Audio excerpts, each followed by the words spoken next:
Guys, kembali lagi ke saya Harun Arsitinda cerita. Sebuah bayi dari pameran tersebut bernama Dairot. Dan pasukan-pasukan yang lain menginginkan trompet untuk bangsa yang lahir pameran yang bernama Dairot. Dairot tersebut tiba-tiba hilang dari keranjang bayinya. Tiba-tiba serupanya iblis yang telah mengambil Dairot. Dan seterusnya tiba-tiba penjaga-penjaga itu dipenuhi dengan darah yang sudah mati. Dan akhirnya pasukan-pasukan lain tidak menyerah untuk menginginkan Dairot, menemukan Dairot. Dan akhirnya semua kerajaan Monian dipenuhi dengan kerinduan dan kesedihan. Dan bukan hanya itu, Dairot juga seberapa tahun kemudian,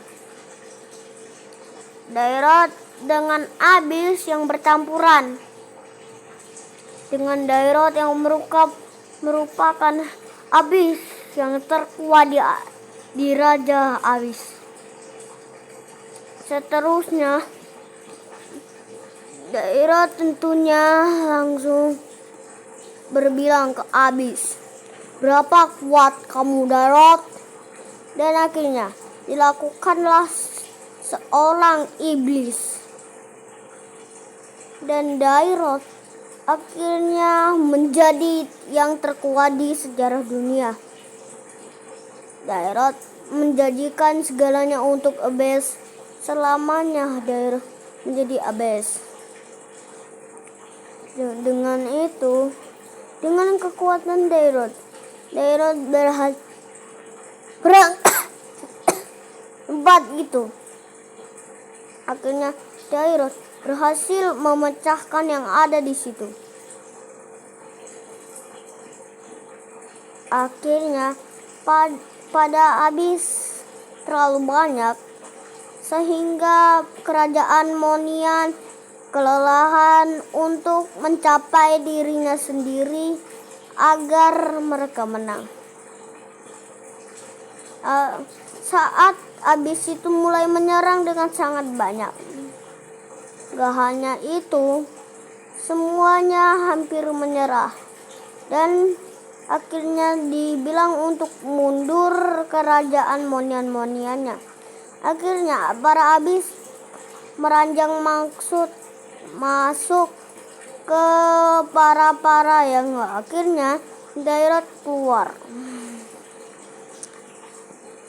Dipimpin oleh Dairot.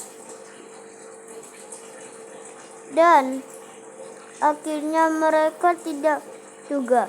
Dan akhirnya muncullah kakaknya Dairot. Dan akhirnya membacakan sebuah mantra yang ajaib, yang membuatnya kekuatan yang lebih dahsyat lagi.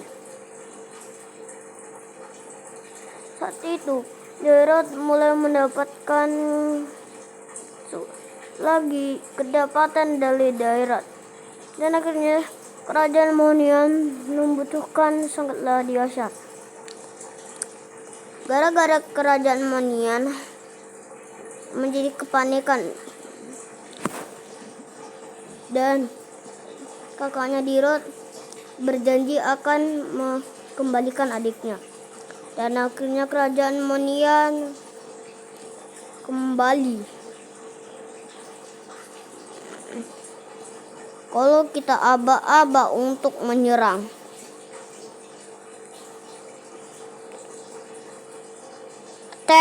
Katanya. Sylvana menghadap langsung dengan Dairot. Dan dia berhasil menghancurkan kristal Abyss yang ada pada dada Dairot. Ketika itu juga ingatan Dairot mulai kembali. Kepikangan masa lalu yang kelam terurai kembali dengan mata berkaca-kaca memegangi itu daerah seutuhnya. Namun semua tak seperti diharapkan Silvana. Jiwa dan pikiran dari sudah terlanjur tercemar oleh kekuatan abis pun lalu melepaskan genggaman dari Silvana dan selamanya sekali lagi tangisan Ratu Monian bertuturan. Namun Monian kembali mendapatkan kejayaan mereka dan cerita pun berakhir sampai di sini aja. Terima kasih yang buat menonton ya. Sampai jumpa di lain hari.